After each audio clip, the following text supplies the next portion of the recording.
50 feet away. He gave me in his article the formula for brisance. And brisance is the explosive force, the velocity of the air moving away from the explosion. But he placed the bomb 50 feet from the building. When I got there, I saw where the crater was. I saw where the edge of the building was. It was about 12 feet, not 50 feet.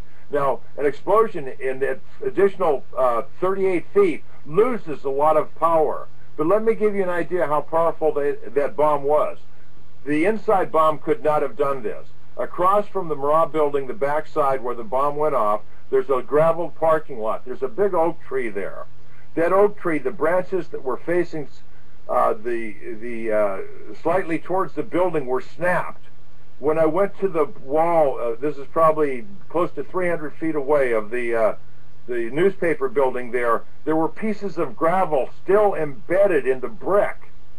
Pieces of gravel were picked up out of the parking lot and slammed in that brick wall so hard that here months later they were still embedded in the brick. Cars were tumbled in that parking lot. Now an HE explosion doesn't tumble cars. It's more likely to shred them if they're in proximity. But a massive air movement bomb like the ANFO bomb creates massive winds which tumbled these cars. The heat set some of the cars on fire.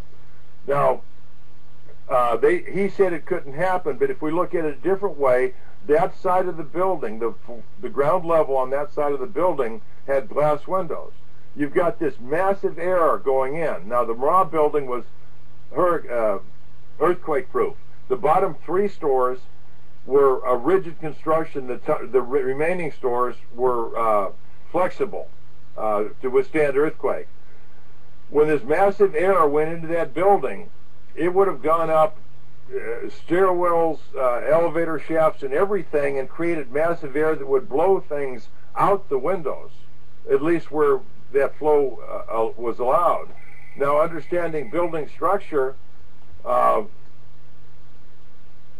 loading is how buildings are designed. Now, if I put this force on that bottom floor, I've weakened the contact between the column and the floor.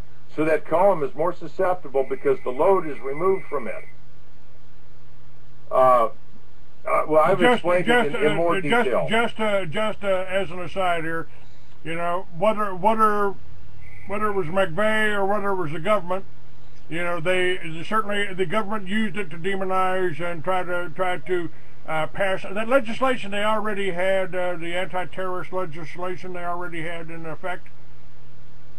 They used it. Well, they've had legislation in effect, you know, pending all the time, and something like this does help them pass it. But there's always legislation. If you go look now, look at how many bills. There's one guy in Chicago wants to, I forgot what it was. He's had a bill in, he puts it in every year. Now, someday it might pass because some incident might occur. But it wasn't the government that demonized militia, it was Bo Gritz. I've said about Bo Gritz. Matter of fact, I just played a song called Lucy's Tiger Den by David Von Kleist that refers to Bo Gritz. You know, Bo says he saved Randy Weaver, and Randy Weaver may even believe that. I say that the FBI used Bo Gritz to arrest Randy Weaver and bring Randy Weaver out because the FBI was surrounded by the Montana militia, John Krockman and others. Well, I'm going to go a little further on that same subject. We all heard the story. Bo Gritz, Eric Leiter, a guy from Hawaii, had this massive, it was about 10 inches tall, legal document called a citizen's arrest warrant. And Bo went up and set it down and said, I'm going to make a citizen's arrest unless you let me see Randy Weaver. And so the government backed down and let him go up and talk to Randy. We know that he was going to take Randy down if Randy didn't come out willingly, but a couple years later, Jack McClam was on trial in Phoenix, Arizona for illegally wearing a policeman's uniform. Now, he did beat the charges, but Bo Gritz testified in that trial, and I happened to be in the courtroom when it happened. And Bo Gritz, in sworn testimony, that not some interview for the Patriot community, but in sworn testimony, said basically this, that I was down in Phoenix with my friend Jack McClam, and I received a call from the FBI, and they said, we've got a problem and we need your help. Bo said, I told them I would be glad to come and help you as long as my good friend Jack McClam can come along with me. and that they said yes, and so he and Jack got in a plane and flew up to Idaho. Now, that so contradicts his claim of glory in rescuing Randy Weaver when he admitted in sworn testimony that the FBI called him to have him come up and help them. Now, he was also going after another lone wolf by the name of Eric Rudolph. The FBI asked him to find Eric Rudolph. Right. And he couldn't. And he also went inside the Freeman compound before they raided it to try to get some details on the layout. Well, twice he wanted to come to Waco. The first time was shortly after I got the power of attorney. He called me and asked if I would invite him down there. He wanted me to invite him down to come in and help the Davidians. And I said, look, Bo, you come down here, but we've got our approach on how we're dealing with this now, so you come down quietly and we'll talk about it, and if you agree to our approach, then you can fly back out and you can come down and then get off the plane with your arms outstretched. He refused to come down then. I got a phone call, a message, on April 18th from the manager of the hotel that was taking messages. She was acting as my secretary, and I was out when the call came. Bo Greitz had called, and he wanted to come to Waco. So I called Bo Greitz's office, and it said, is Bo there? No, this is about 4 or 5 hours later, on April 18th. No, he's on a cruise. I just received a call from him. I'm sorry, Mr. Greitz is on a cruise.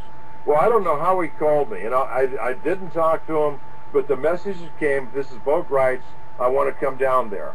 What I think happened is the government told him, they were probably monitoring our phones, the motel phones. We have reason to believe that because they went in the equipment room the day the FBI moved in the room next to me. But that they found out that he had called and said he wanted to come down, and so they called him and said, stay away, make an excuse. Because the next day was April 19th, 1993. And that's the day that they burned all those people to death, or shot them. So, you know, Bo Greitz, one more instance. In Phoenix, Arizona, the first time I met Bo Greitz was even before Jack McLamb's trial. He was speaking to a group at a library, and I wanted to meet him. So I went up there and I was waiting, and he was coming up the steps to the library with his entourage, and I was up above him, and I walked down directly towards him. Nobody was between us, and I walked out, except the people who were with me, and they were slightly behind me. I walked up to him, and he saw me, stopped, looked up at me. I stuck my hand out and said, hi, Bo, I'm Gary Hunt. His eyes went to the ground, his hand went out, and he shook my hand. That's the only time I ever met Bo Greitz. But he knew Gary Hunt from Waco, and he knew what he did in Waco. So anything, and then here's a guy that's a professional soldier, and he can't even commit suicide. There were a lot of suicides when I was in the Army. Come on, no, Gary. He shot himself. He didn't shoot himself. He wouldn't have missed. His wife shot him, and he covered up for him. There was the police report said there was a tall, black-haired woman with him when they got there, when they covered him. I think probably the most noble thing Bo Greitz did was take the blame for shooting himself rather than put it on his wife. Well, if he did, he also took the blame for being an idiot, because when I was in the service, there were a number of suicides, and what invariably happened is the guy put the barrel in his mouth and pulled the trigger. You know, when you commit suicide, men most often will take the bloody way, and women most often will take pills. But yeah, it just demonstrated his idiocy to even come out with it. I tried to commit suicide story if what you said is true. Yep. So, well, he had actually got up on stage and burned the UN flag, and then tried to burn the Free American because I blew the whistle on the little deal that he had with going with Linda Wagon, who was telling her little sob story how her children were molested by Satanists and all this shit to try to get custody of kids that were given to her ex-husband. So, at any rate, we can understand from this history that you and I know of the Patriot community that infiltration, trying to get people in positions of power, is one of the things, influence in the Patriot community, is one of the tools of the government. Until that SHTF day comes, we won't really know who's on our side, and then only some will expose themselves and some will. So the plan considers that as well. How do we deal with this? Well, if you have any doubts about anybody, you have to. Each committee of safety has to have an intelligence committee that begins looking into backgrounds, and you restrict people on their access to information, even within your own community, if there's any doubt at all as to the sincerity of their participation in the patriotic side of the battle. You know, when people would call me up on the radio show and Clay, you know, can you tell me a militia? Where can I join a militia? I said, if there's more than 10 people, if you find a militia or you're forming a militia in your local community, and there's more than 10 people of them, 10 people, and you haven't known all 10 of those people your whole life, one of them is a Fed that's sent in to try to set you up or report on you. And you know, now at least one. Now, Schaefer Cox had 8 people in his command group.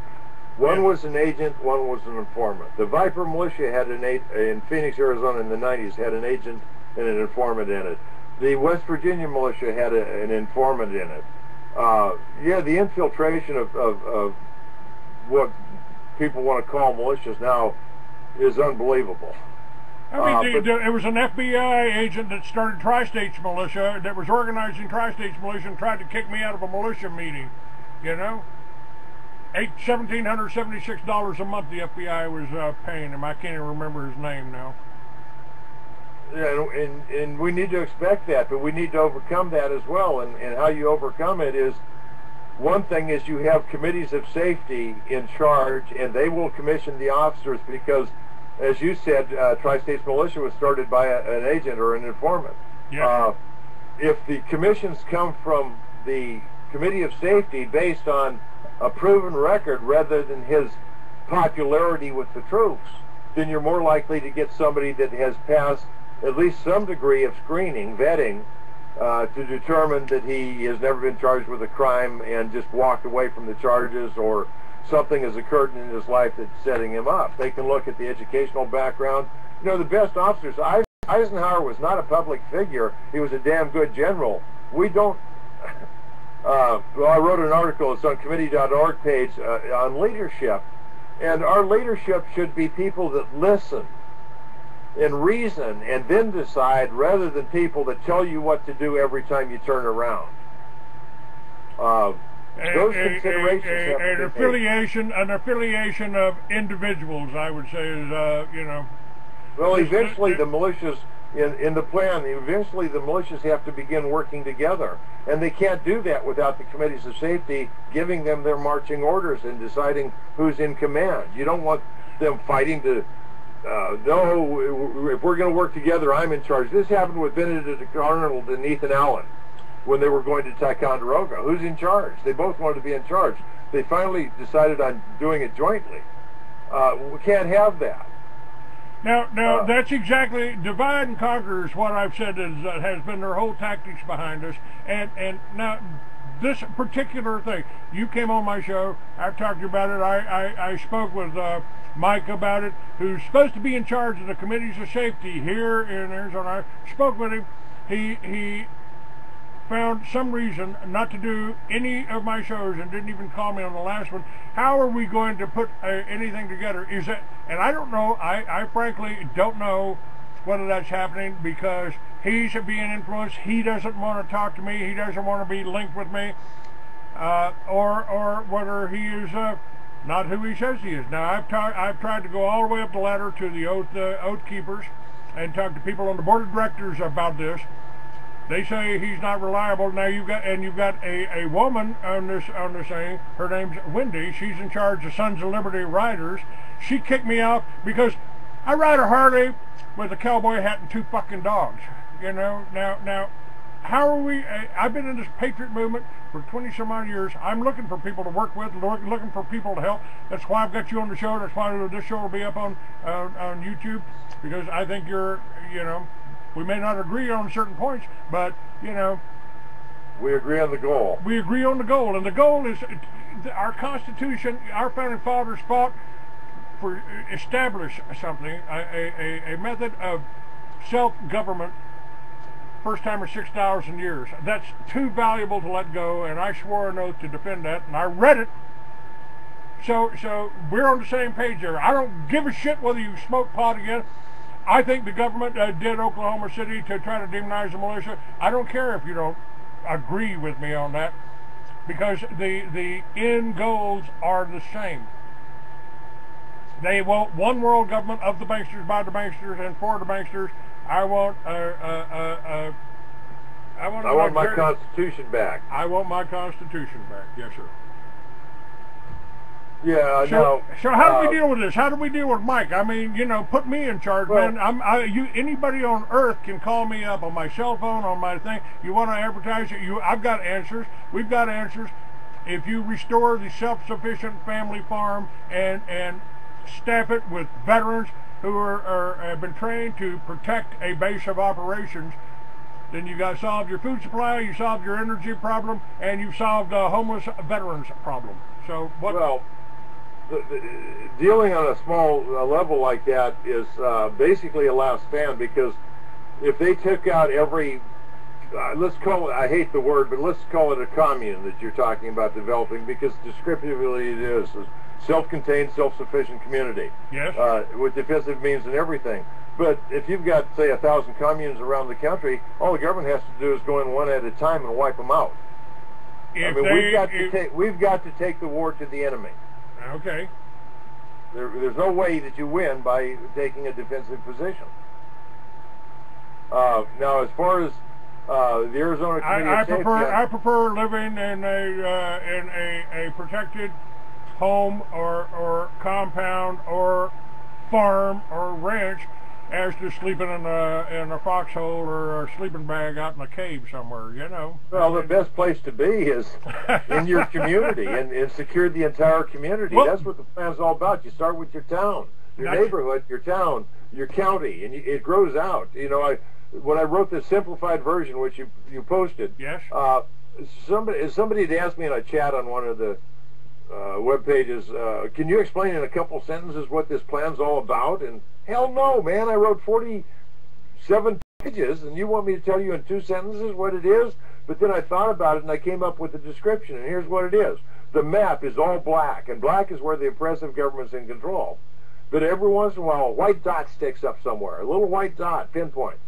And that white dot begins to grow, and another one pops up, and it begins to grow. And eventually a couple of these dots grow to the point that they merge together. And then another one gets merged in that white, and this white area becomes larger and larger. And there are white areas all over the country, and as they get larger and larger and larger, then we've got those are the areas where the Constitution has come back into play. And that's the only way it can happen. You've got to grow out from that commune. You can't stay there, because if you do, your only stand is going to be your last stand. I agree with that, and what I've told people, the whole concept of Liberty Villages is people working together for their mutual benefit. You can do it in a block if you just get out and meet your neighbors. How many neighbors do you know next door to you, folks? Go ahead. Hey, I'm so and so. I live next door to you here. We're trying to put together a block party. And a neighborhood, kind of like a neighborhood watch, but it's going to make you some money, because we're going to put solar on your roof, wind generators on your roof, magnetic generator in your garage. You're selling power back to your power companies, and we'll put a garden in your backyard. We'll become self-sufficient. That's what they're passing these laws. The Animal Identification Act, this whole farm bill, and the rural bills.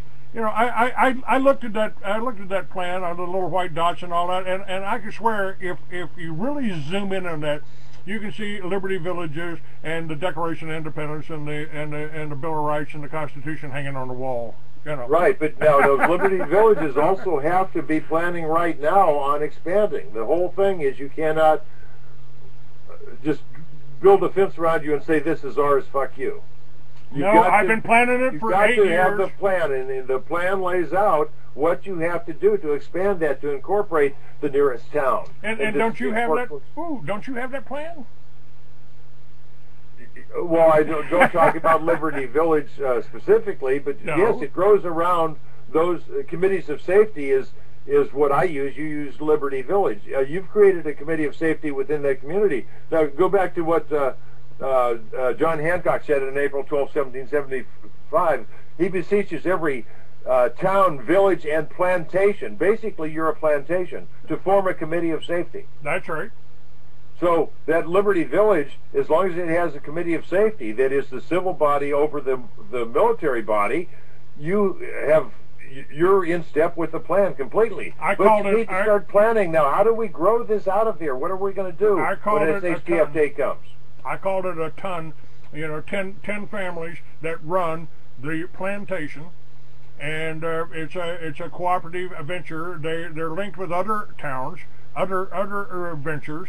It could be county by county. I mean, I put events on for the county sheriff. The county sheriff, your legal enforcer, and you can present this whole committees of safety idea to that county sheriff. If he's a good sheriff, he'd go along with it, wouldn't he? The ton was based on aristocracy, though. Aristocracy ruled back in those days. I wasn't. I don't. Right families, the wrong families. I may have missed that period of my reincarnation. I don't recall that. But well, I'm reading the history of the English people right now, and it's rather fascinating. Starts in 490 A.D. How do we put this together? I mean, this is the real question here. I mean, I've tried to do this. I put a picture of Bogreich. I advertised his book in my magazine, and then he turned around and tried to burn the magazine. How do we get, and here we are promoting the committees of safety, and the leader of the committees of safety has refused to return any of our phone calls. You gave him the plan, I gave him the airspace, I gave him the airtime, I gave him the links on the website, and nothing. Got nothing from him. On January 13th is the next meeting. Now, he's the interim chairman of the Committee of Safety. On January 13th, they're going to have elections for the first year. They're going to go with one-year terms for the officers. So he's only there until the 13th unless he's reelected. Now, who's voting on that? Who's voting on that? At this point, only the 23 people that have signed on, and those that sign on the 13th of January. But they're going to decide. Now, I know a number of the people, and quite frankly, if I don't hear from Mike pretty soon, I'm going to contact them and say that he has failed in his duties as the committee chairman of the Committee of Safety, and I recommend that you find somebody else. I'm not in Arizona. I can't do anything. Well, I am in Arizona. If you get up to that meeting at Rock Springs on the 13th and sign enroll or subscribe to the Committee of Safety, then you'll have a say as much as anybody else. I will set up enrollments on my site, and I think I've already enrolled. Can you check? Well, to be on the mail list doesn't mean you're enrolled. You have to fill out a subscription form and then be accepted in. And now, unfortunately, Rock Springs is a long way from you. You're down in Tucson, Arizona. It's a 2-hour ride. Rock Springs is just above Phoenix. But right now it's relying on physical presence. We're trying to work out a way where people can Skype into the meetings. But then, I'm getting lack of communication on getting that done too. I Skyped into one of their early meetings and spoke for 45 minutes about the history of committees of safety to explain them, and it was well received. Now, Skype could be used to allow you to subscribe and to, and we've already talked about how you can put your signature on the scroll, but once you subscribe or accepted, you're a member, but they don't have the means to Skype. They haven't set up the means to Skype into the meeting and allow participation unless you're close enough to drive to it. So until the leadership sets up this Skype method for getting participation on a broader base for the people out in the corners. I mean, somebody from Yuma going to Rock Springs for a 2-hour meeting is a long drive, an expensive one.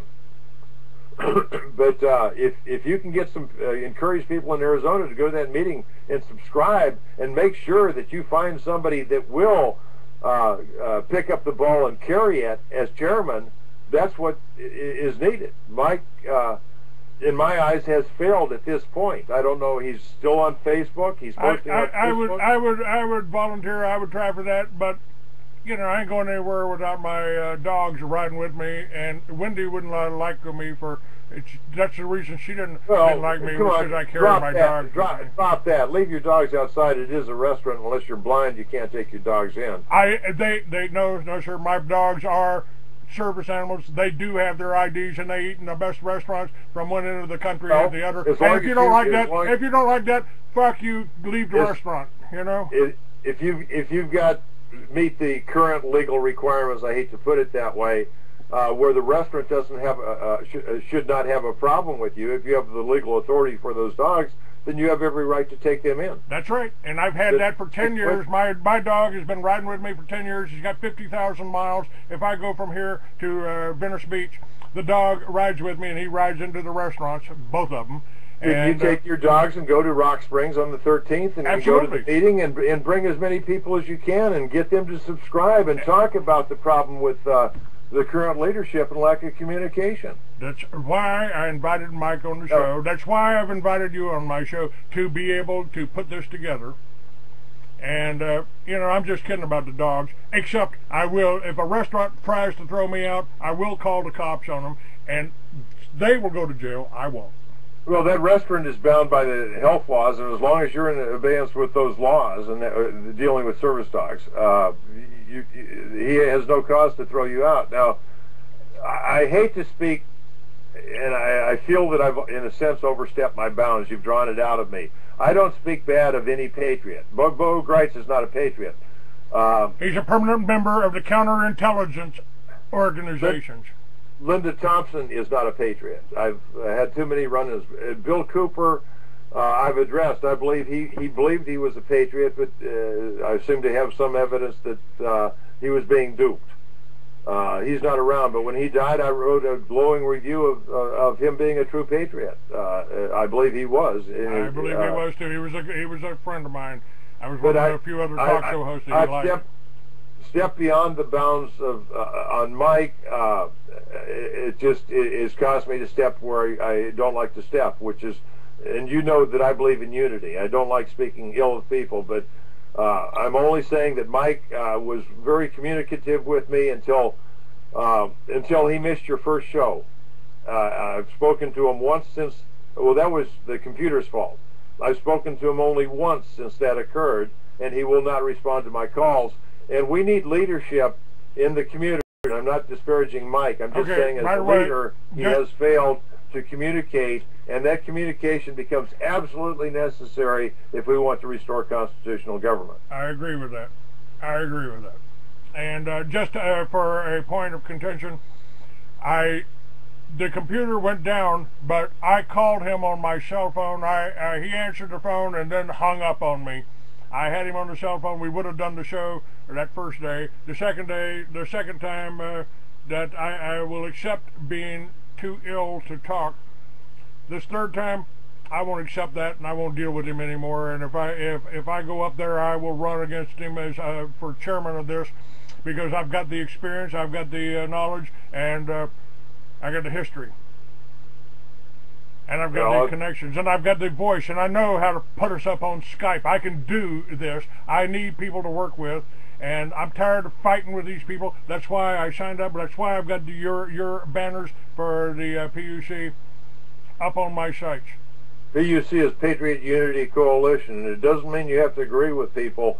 It's just that we're not going to fight amongst ourselves. And anybody out there that's got any organization on the internet, welcome you to go to committee.org and hit the link to the Patriot Unity Coalition and join, and put the banner up on your page and show that we're working together. That banner will go up on my email. It's up on my page now, and should be linked and everything. You let me know if there's any problems. And if anybody's got a bitch against me, take it up with the PUC. How's that? That's the way it's supposed to work. Let's resolve our problems within ourselves without going public with them. I'll tell you something interesting about PUC. At this point, my Outpost of Freedom page, and this is an oversight on my part when I was putting it together, when I wrote the rules, they're in place until there's 30 minutes.